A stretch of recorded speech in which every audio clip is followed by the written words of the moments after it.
Assalamualaikum warahmatullahi wabarakatuh. Saya Sylvia Agustina dari Prodi Manajemen dengan NIM 2892050022. Video ini saya buat untuk memenuhi project test UAS mata kuliah Pasar Uang dan Modal semester 5 dengan dosen pengampu Bapak Mulyono SHMM. Di video kali ini, topik yang akan saya bahas yaitu tentang manajemen pasar modal konvensional. Pasar modal. Pasar modal merupakan bagian dari pasar keuangan, yang kegiatannya berkaitan dengan penawaran umum dan perdagangan efek atau perusahaan publik yang berkaitan dengan efek yang diterbitkan atau lembaga profesi, yang berkaitan dengan efek untuk melakukan transaksi jual-beli. Efek adalah surat berharga berupa surat pengakuan utang, surat berharga komersial, saham, obligasi, tanda bukti utang, bukti right atau right issue, warrant. Selanjutnya tujuan pasar modal itu ada 3. Yang pertama, bertujuan untuk memperoleh dividen. Ditujukan pada keuntungan yang akan diperolehnya berupa bunga yang dibayar oleh emiten dalam bentuk dividen. Yang kedua, bertujuan untuk kepemilikan perusahaan. Semakin banyak saham yang dimiliki, semakin besar pengusaha yang menguasai perusahaan.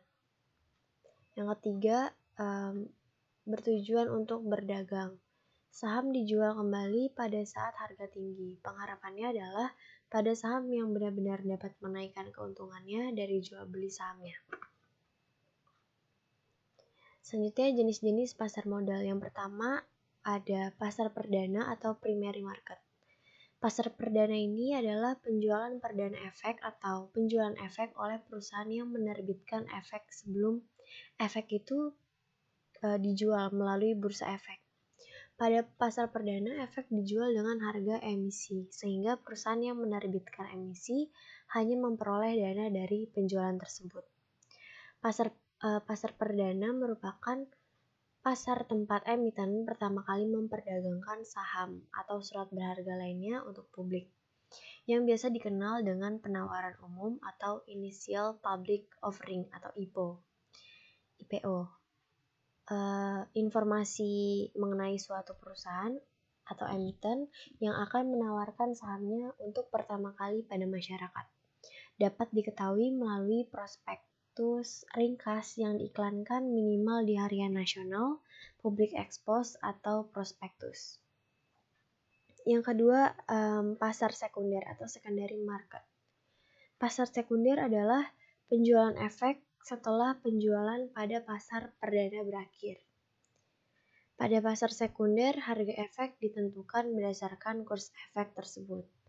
Pasar sekunder adalah pasar yang memperdagangkan efek setelah IPO, yang perdagangannya hanya terdapat antar investor yang satu dengan yang lainnya.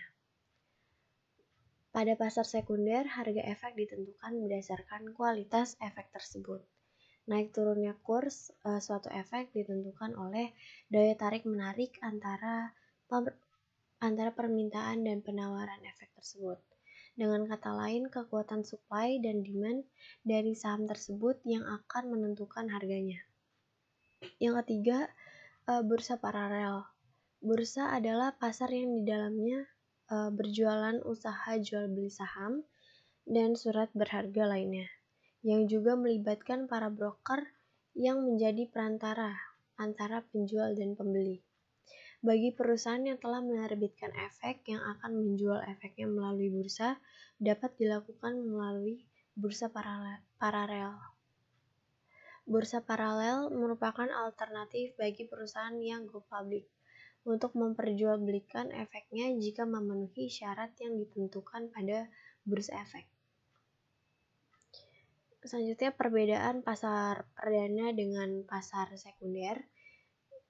Untuk harga, pasar perdana itu tetap ditentukan oleh penerbit surat berharga. Untuk pasar sekunder, harganya berfluktuasi ditentukan oleh pengaruh supply dan demand.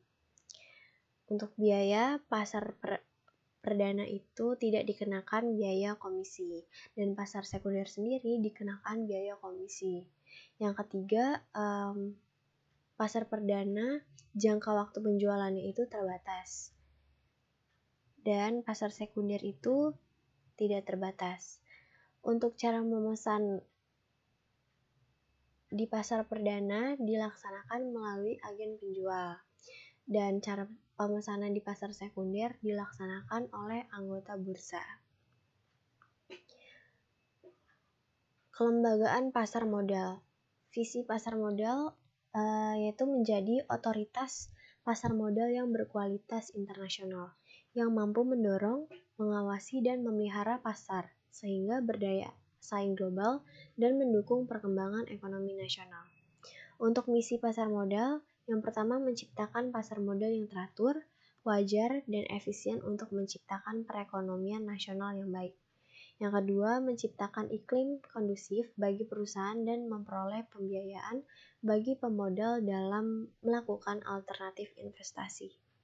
Yang ketiga, mengembangkan masyarakat yang berorientasi pasar modal dalam membuat keputusan pembiayaan dan investasi.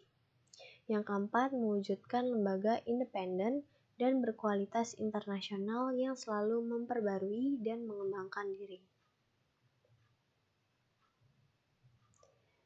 Selanjutnya, untuk peran lembaga pasar modal itu yang pertama sebagai sumber penghimpun dana, yang kedua sebagai alternatif investasi para pemodal, yang ketiga untuk penghimpunan biaya dana yang relatif rendah, dan peran yang terakhir itu sebagai pendorong perkembangan investasi.